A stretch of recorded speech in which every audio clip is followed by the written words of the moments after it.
Hello and welcome back. This is video number 2, the big problem.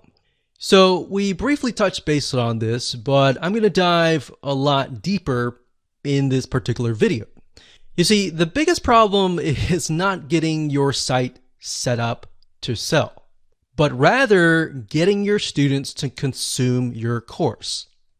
Here's a big quick fact. Did you know that most students consume less than 10% of a course? So what happens is they buy a course, they're excited about it, but they just don't finish it. So you might have people finishing your course, but let's say out of 100 or even out of 1,000 people, that number actually becomes very, very small. And there's a big reason for that, which we'll touch base in just a second. So the goal here, as you can imagine, is not only to set up your online course onto your WordPress site and set it up so that you can start selling it, but also to get your students excited to go through your course. And here's why. It's a known fact that if you can get your students to consume your course, they're going to want to buy more from you. They're going to feel like, wow, I really enjoyed that course. I want more.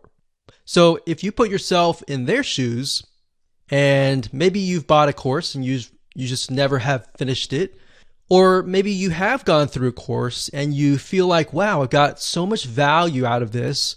I want to see if this person has a different course.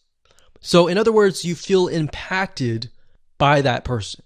So with the law of reciprocation, you want to seek them out more.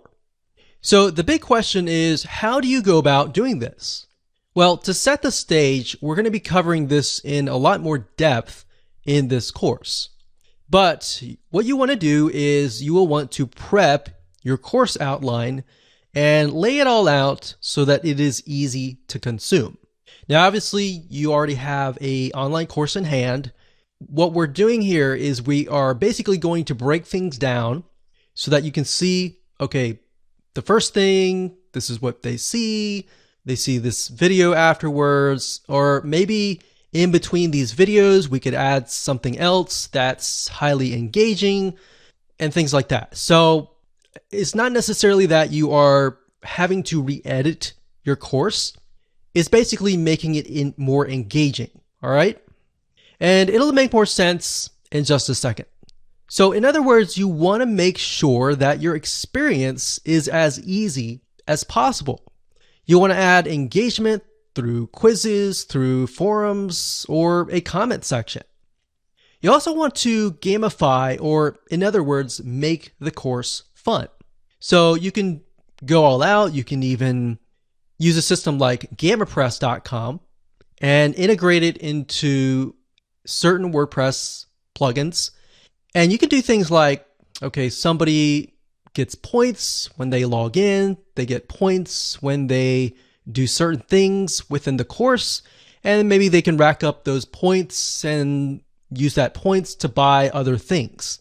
So as you can imagine, even as adults, if you gamify things, it increases the chance of somebody actually consuming your course.